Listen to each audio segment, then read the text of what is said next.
Hello guys, আসসালামু আলাইকুম। আশা করি সকলে ভালো আছেন। সো গাইজ, দেখতে দেখতে আমরা সম্পূর্ণ ফ্রিতে গ্রাফিক ডিজাইন শিখুন কোর্সের ৫ নম্বর লেসনে চলে আসলাম। গত ভিডিওতে আমরা কিছু টুল নিয়ে আলোচনা করেছি, যেমন গ্রুপ টুল, তারপর আপনার সিলেকশন টুল সহ আরো অনেক টুল নিয়ে আমরা আলোচনা করেছি। সো আজকে আমরা সিলেকশন টুলটা নিয়ে আরো বিস্তারিত আলোচনা করব। এখানে আপনার auto selection tool, magic selection tool, তারপর আরো কিছু সিলেকশন টুল আছে। এই সিলেকশন টুলগুলো নিয়ে আমরা বিস্তারিত আলোচনা করব। সো আমরা আর বেশি কথা বাড়াবো না। চলো আমরা আমাদের যে মূল কোর্স আছে, কোর্সে প্রবেশ করি। সো গাইস, আমরা চলে আসলাম আমাদের ফটোশপে রীতিনীতি। সো আবার আমরা একটি ফাইল ক্রিয়েট করে নিচ্ছি আমাদের কাজের জন্য। সো আমরা এখানে ফটো থেকে যেকোনো একটা মোড সিলেকশন করেছি। আমি 8x10 ইঞ্চ যে পোর্ট্রেট মোডটা আছে এটা আমরা অন করে নিচ্ছি। সো আমরা একটা ডকুমেন্ট নিয়ে নিলাম। এখানে আজকে আমরা যেই এখানে object selection tool, quick selection tool এবং ম্যাজিক সিলেকশন টুল নিয়ে আমরা আলোচনা করব। তারপর হচ্ছে এখান থেকে এগুলা দেখানো শেষ। আগের লিসন আমি লেসো টুল, পলিগন টুল, তারপর হচ্ছে ম্যাগনেটিক লেসো টুল, আইড্রপার টুল, এমনকি আইড্রপার টুল পর্যন্ত আমি কালকে দেখানো শেষ হয়েছে। তো আজকে আমরা object selection tool, quick selection tool এবং ম্যাজিক ওয়ান্ড সিলেকশন টুল নিয়ে আলোচনা করব। সো আমি আপনাদেরকে একটা জিনিস বোঝানোর জন্য আমি একটা ডকুমেন্ট নিয়ে নিচ্ছি। আমি একটা আইফোনের ছবি নিয়ে নিলাম। আর আরেকটা ছবি নিয়ে নিই, তো আমার জন্য সুবিধা হবে। আমি টোটাল ৩ টা ইমেজ নিয়ে নিচ্ছি যাতে আপনাদেরকে ভালোভাবে বুঝাতে পারি। রাইট? এখন আমরা আসেন এখানে ১ম এ অবজেক্ট বা সাবজেক্ট যাই হোক বলেন, অবজেক্ট বা সাবজেক্ট সিলেকশন টুল নিয়ে আমরা আলোচনা করি। দেখেন আমি যদি আপনাদেরকে এখানে দেখাই, এখানে কি একটা আপনার যে হয়তোবা এটা ফেস ওয়াশের একটা বোতল আছে। আরেকটা হচ্ছে এখানে কন্ডিশনার বা হচ্ছে শ্যাম্পু বা ময়েশ্চারাইজারের বোতল এখানে দেখা যাচ্ছে। আর এটা হচ্ছে কি দ্য ক্লিনেজার। এটা হচ্ছে আমার হয়তোবা আপনার ফেস ওয়াশ আরকি, আমি যেটাই বললাম। সো আমরা এখন এই যে অবজেক্ট সিলেকশন টুল, আবারও খেয়াল করুন, অবজেক্ট সিলেকশন টুলটার কাজ কি হচ্ছে যে আমরা একটা অবজেক্টকে সিলেক্ট করে দিব, জাস্ট রাউন্ডলি সিলেক্ট করে দিব, সেটা সুন্দরভাবে অটোমেটিক্যালি এআই জেনারেটর, মানে যে ফটোশপের যে অ্যালগরিদম আছে বা অটোভাবে ফটোশপ নিজে সিলেক্ট করে নিবে। অবশ্যই সেখানে ছবির কোয়ালিটি একটু ভালো হতে হবে। যে আপনারা খেয়াল করুন, আমার ছবির যে কোয়ালিটি যথেষ্ট পরিমাণে ভালো, যার কারণে আমি যদি এখন দেখেন আমি জাস্ট এইটুকু নিয়ে সিলেক্ট করে দিলাম। এখন আমি যদি কিছুক্ষণ ওয়েট করি, দেখেন জাস্ট আমার যে অংশটুকু, এই অংশটুকু সিলেক্ট করে নিবে।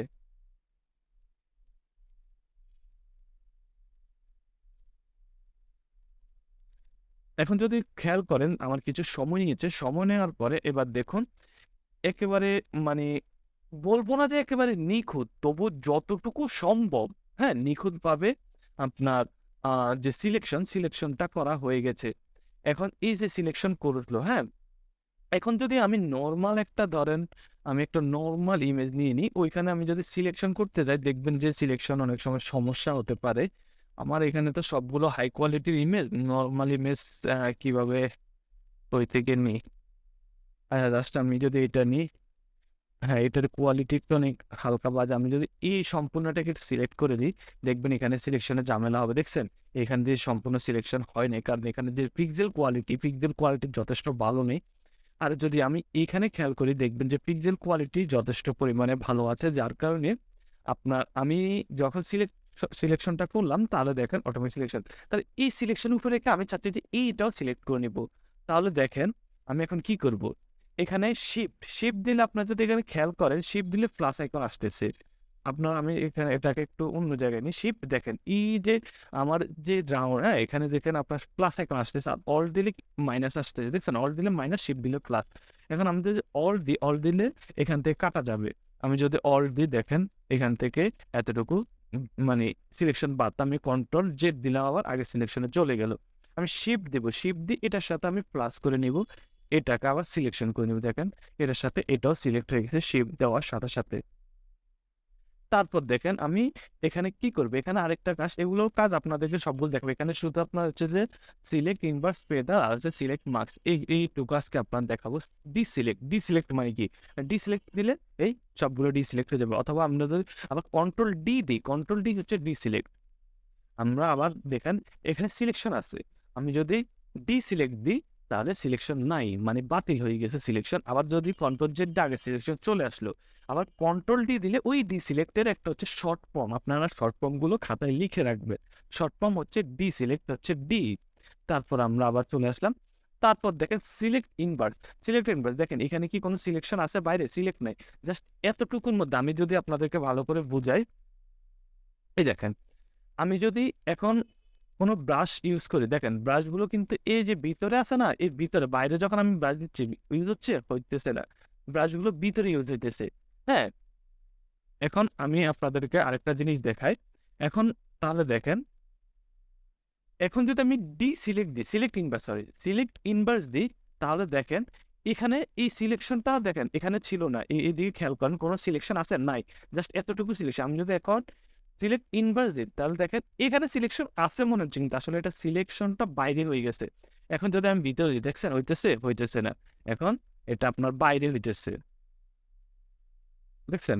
এই যে বাইরে আমি যদি দিই তাহলে বাইরে কালার লাগতেছে, কারণ এটা সম্পূর্ণ ডিসিলেক্ট হয়ে গেছে। আমি এটাকে আপনাদেরকে ভালো করে বোঝানোর জন্য আমি যদি দিই তাহলে বুঝবেন। আমি কন্ট্রোল জে দিয়ে একটা লেয়ার নিয়ে নিলাম, দেখছেন? জাস্ট এইটা আপনার এই যে লেয়ার থেকে কিন্তু ওইটা আলাদা হয় নাই। জাস্ট কি ব্যাকগ্রাউন্ডটা আপনার আলাদা হয়ে গেছে। কিন্তু ওই যে ওইটা আছে না, এটা এটার জায়গায় রয়ে গেছে। কিন্তু দেখেন আমি যদি ডিসিলেক্ট না করি, হ্যাঁ? ডিসিলেক্ট না করে কন্ট্রোল জে দিই, তাহলে দেখেন জাস্ট এই ২ টা আলাদা হয়ে যায়। কারণ আমি ওই ২ টাকে সিলেক্ট করছি। তারপর তারপর আসেন আপনার হচ্ছে পেদার। পেদার কি? Pedar ১ pixel, ২ pixel, ৩ pixel, ৪ pixel, ৫ pixel. এগুলো হচ্ছে কি পিক্সেল আকারে। এখন একটা জিনিস খেয়াল করেন, আমি যদি এখন কন্ট্রোল জে দিই, হ্যাঁ? অথবা আমি একটু আপনাদেরকে দেখাই। এখানে পেদার আছে কত? ৫। আমি ০ দিই, অথবা ০ আসবে না, ০.১ বা আমি ১ দিই পেদার। পেদার ১ দিই, কন্ট্রোল জে দিলাম। এখন দেখেন এই যে সিলেকশনটা, হ্যাঁ? এখান থেকে যে রেডিয়াসটা খুবই কম পরিমাণে আছে, হ্যাঁ? এখন আমি আপনাদেরকে আরেকটা জিনিস দেখাই। এখন যদি ফেদার ৫ দিই, হ্যাঁ? এখন কন্ট্রোল জি দিই, দেখেন এই যে রেডিয়াসটা দেখছেন? রেডিয়াসটা একটু বেশি মানে হচ্ছে কি আ ফেদার মোটামুটি ২, ৩ বা ১ এর ভিতর রাখার চেষ্টা করবেন। এর বেশি নিবেন না। কারণ এর বেশি নিলে কি সমস্যা হতে পারে? আপনার যে যদি ইমেজ কোয়ালিটি ভালো হয় তাহলে নিবেন। কিন্তু লো কোয়ালিটির ইমেজ যখন আপনি একটু ফেদার বাড়ায় দিবেন, তখন হয়তোবা ওই পিছনে যে কালার, ব্যাকগ্রাউন্ড কালারসের সাথে একটু সামঞ্জস্য করার জন্য আপনার ফেদারটা দিলে ভালো হয়। তারপর আসেন আমাদের যে সিলেক্ট অ্যান্ড মার্কস এ যদি যাই তাহলে হচ্ছে যে আমাদের যে আমরা যদি এখানে ট্রান্সপারেন্সি দেই, দেখেন ট্রান্সপারেন্সি দিলে এটা বুঝা যাবে যে আমাদের সিলেকশনটা ঠিকমতো হইছে কিনা। এখন দেখেন সিলেকশনটা ঠিকমতো হয়েছে কিনা এটার দ্বারা আমরা বুঝবো। হ্যাঁ? এখন এই যে আমি এখন দেখাইতেছি এই সিলেক্ট অ্যান্ড মার্কস, এই জিনিসটা আমি আপনাদেরকে একটা মানুষের চুলের ব্যাকগ্রাউন্ড রিমুভ করে দেখাবো। কারণ ওইখানে দেখালে সবচেয়ে বেশি ভালো হয় আমার মতে। কারণ এখানে দেখানোর মতো সিলেক্ট অ্যান্ড মার্কস দিয়ে দেখানোর মতো কিছুই নেই। সো এতক্ষণ আমরা কোন জিনিসটা নিয়ে আছি? Object selection. এখন আরেকটা জিনিস করা যায়।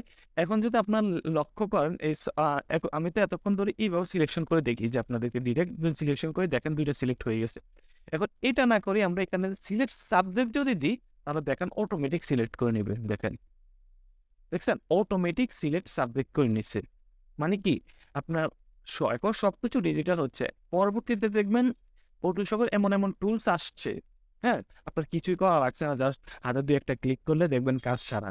এরকম। আগে ব্যাকগ্রাউন্ড রিমুভ করার জন্য কত কষ্ট করে পেন টুল দিয়ে কেটে রিমুভ করা লাগতো। আর এখন জাস্ট হাতের চুটকি দিলে ব্যাকগ্রাউন্ড রিমুভ। আর এখন তো আর আপনার ওয়েবসাইটের মাধ্যমে ব্যাকগ্রাউন্ড রিমুভ করা। জাস্ট এটা হচ্ছে কি আপনার জেনে রাখার জন্য। আপনার এখন আর ঐরকম ব্যাকগ্রাউন্ড রিমুভ হইতে এত কষ্ট করতে হয় না। যাই হোক, তবুও প্রফেশনালি কাজ করতে গেলে আমার মতে ফটোশপে করাই বেস্ট। ওইখানে আপনার ওয়েবসাইটে দিলে অনেক সময় আপনার যে কোয়ালিটি নষ্ট হয়ে যায়। তাহলে কুইক সিলেকশন টুলে আসুন। কুইক সিলেকশন টুল, তারপর আমি যদি আপনাদেরকে এ দেখেন, আপনাদের যদি কো কো কয়েক সময় দেখবেন যে এরকম একটা আইকন আসতেছে, আপনার সেকেন্ড ব্র্যাকেট আপনার এটা বাড়া, হ্যাঁ? এই যে সাইজটা যদি আপনি বড় করতে থাকেন দেখেন যে এরকমই। তাহলে মনে করেন যে ক্যাপস লক আছে, ক্যাপস লকটা আপনারা ক্যাপস লকটা একটু ইয়ে করে দেন। ক্যাপস লক থাকলে আপনার এরকম সমস্যা হয়। ক্যাপস লক অফ করে দিবেন, দেখবেন ঠিক হয়ে গেছে ক্যাপস লক অন। তারপর এরকম হয়ে গেছে। ক্যাপস লক আমরা অফ করে দিই। তারপর আসেন আমরা সাইজটা একটু কমিয়ে দিলাম। এখন আমি যদি এটার মধ্যে জাস্ট এই দেখেন, এই সিলেকশন করে নিতেছি অটোমেটিক। ওইটার মতন অটোমেটিক সিলেকশন করে নিতেছে। তারপর এই, কারণ এখানে কালার একটা, তারপর হচ্ছে আপনার ইমেজ কোয়ালিটি অনেক হাই, যার কারণে হচ্ছে যে আপনার সিলেকশনটা সুন্দর মতো করে নিচ্ছে। সেম টু সেম এটাও, এখানেও আপনার যে সাবজেক্ট সিলেকশন, সিলেক্ট সাবজেক্ট, এই দেখেন সিলেক্ট সাবজেক্ট দিলে অটোমেটিক সিলেক্ট করে নিবে। অটোমেটিক সিলেক্ট করে নিল। তো জাস্ট এটা ইজি, তেমন কোনো ইয়ে নেই। তারপর আসেন ম্যাজিক ওয়ান্ড টুল, হ্যাঁ? এখন ম্যাজিক ওয়ান্ড টুলের তো একটু কাজ আছে, কারণ আমি আপনাদেরকে ম্যাজিক ওয়ান্ড টুল দেখানোর জন্য আমি যদি এখানে যাই, দেখে ম্যাজিক ওয়ান্ড টুল কি করে? আপনার জাস্ট একটা কালার, হ্যাঁ? অথবা কালার যে সামঞ্জস্য অথবা আমার যে স্কিন টোন, হ্যাঁ? স্কিন অথবা আমি বললাম যে হালকা কালো, হালকা কালো, গাঢ় কালো, মধ্যম কালো। কালো তো কালোই। এখানে হচ্ছে গ্রে স্কেলের যে একটা ইয়ে আছে, অথবা আমি নরমাল ধরলাম যে রেড। সো আমরা এই যে ইমেজটা, এই ইমেজটার উদাহরণের মাধ্যমে আপনাদেরকে বোঝানোর চেষ্টা করতেছি। তো এখানে দেখেন এই যে আইফোনের যে মূলত যে ইমেজটা আছে, হ্যাঁ? এখানে দেখেন, এখানে একটু কি কালো, এই সম্পূর্ণ এটা যে আপনার কি একটা কালো ব্যাকগ্রাউন্ড আছে। এখন এই কালো ব্যাকগ্রাউন্ডের মধ্যে দেখেন এখানে একটু হালকা, হালকা হোয়াইট আবছা আছে। আর এদিকে হচ্ছে একটু ডিপ কালো, এদিকে একটু লাইট কালো। তা আমি যদি এখানে ক্লিক করি, হ্যাঁ? তাহলে দেখবেন যে এই যে কালোর মতো যতগুলো আছে সবগুলোকে অটোমেটিক সিলেক্ট করে নিছে। আমি যদি এখানে দিই তাহলে দেখেন এটার সাথে মানে যতটুকু এরিয়া যায়, যতটুকু এরিয়ার মধ্যে লাইটিং বা যতটুকু এরিয়া বুঝতে পারছে ততটুকু নিয়ে নিছে। দেখেন আমি যে এখানেই ক্লিক করি না কেন অটোমেটিক, আমি জাস্ট যদি এই লোগোটার মধ্যে ক্লিক করি তাহলে দেখেন জাস্ট এই লোগোটাই সিলেক্ট হইতেছে। আমি যদি এখানে ব্ল্যাকের মধ্যে ক্লিক করে দেখেন যে এই আশেপাশে যত ধরনের ব্ল্যাক আছে সবগুলো নিয়ে নিছে। আমি যদি এখানে হোয়াইটের মধ্যে দিই তারা হোয়াইট যতগুলো আছে ততগুলো নিয়ে নিল। ম্যাজিক, আপনার এই যে ম্যাজিক সিলেকশন, ম্যাজিক ওয়ান্ড টুল, এটার মূলত কাজ হচ্ছে কি? আমি জাস্ট কোনো একটা কালারের উপরে ক্লিক করব, ওই মানে একই লেয়ারের মধ্যে যতগুলো কালার আছে, হ্যাঁ, একই রকম সবগুলাকে সিলেক্ট করে নিবে। যেমন আমি যদি এই হোয়াইট, সম্পূর্ণ যে হোয়াইটটা আছে, হোয়াইটটা দিয়ে আপনাদেরকে বুঝাই, তাহলে দেখবেন যে আমি জাস্ট এই হোয়াইটের মধ্যে ক্লিক করলাম, তাহলে দেখেন এই যে আশেপাশে যেগুলো আছে কোনোটাই সিলেক্ট হয় না। বোতলটার বাইরে জাস্ট সিলেক্ট ইনভার্সের মতো সিলেক্ট হয়ে গেছে। আমি যদি এখন কন্ট্রোল জে দিই তাহলে দেখেন জাস্ট উপরের লেয়ারটাই আলাদা হয়ে গেছে, যা ব্যাকগ্রাউন্ড, যেটা ব্যাকগ্রাউন্ডটা আলাদা হয়েছে। এটা বলতে গেছি এখন যে আমি এক কালারের কোনো ব্যাকগ্রাউন্ড থাকে, হয়তো বা কারো গ্রিন স্কিন আছে, আপনি গ্রিন স্কিনটা রিমুভ করতে চান। আমি যদি আপনাদেরকে এখান থেকে একটু দেখাই, হ্যাঁ? আমি যদি এখানে দেখাই গ্রিন গ্রিন স্কিন ম্যান, আমি গ্রিন স্কিন ম্যান একটা নিয়ে নিলাম।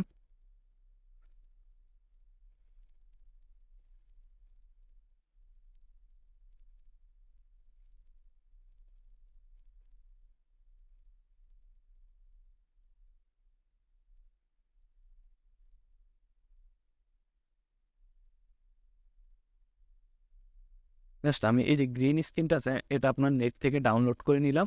এখন যদি আপনি খেয়াল করেন তাহলে দেখবেন যে আমি জাস্ট গ্রিন স্ক্রিনের মধ্যে ক্লিক করার সাথে, সাথে, হ্যাঁ, আপনার গ্রিন স্ক্রিন যেটা, হ্যাঁ, এটা মানে আপনার সিলেকশন হয়ে গেছে। মানে ব্যাকগ্রাউন্ডটা আমি যদি এখন ডিলিট বাটনে প্রেস করি, হ্যাঁ?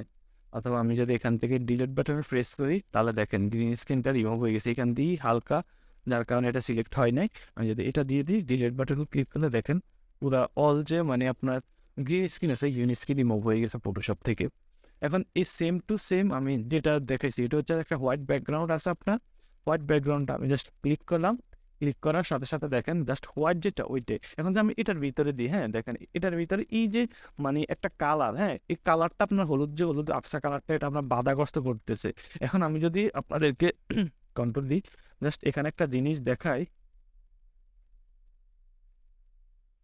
আমি ব্রাশটা একটু ছোট করে নিতেছি, হ্যাঁ? দেখেন আমি পুরাটা সাদা করে দিছি, হ্যাঁ?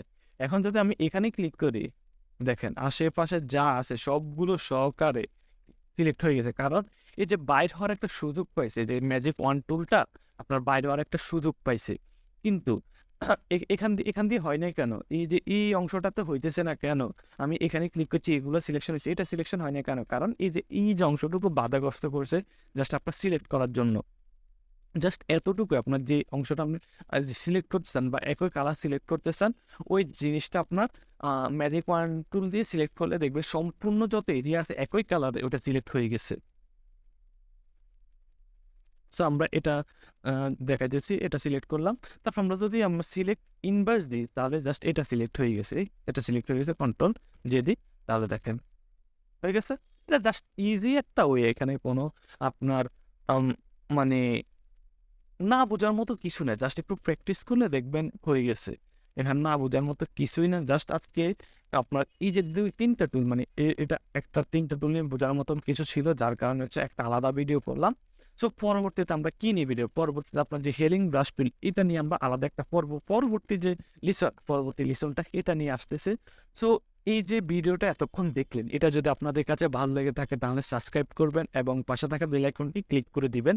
আর কমেন্ট করে জানাবেন কেমন হয়েছে, তাহলে আমার কাছে খুবই ভালো লাগবে। যাতে আমি উৎসাহ পাই আপনাদেরকে ভালো কিছু শেখানোর জন্য।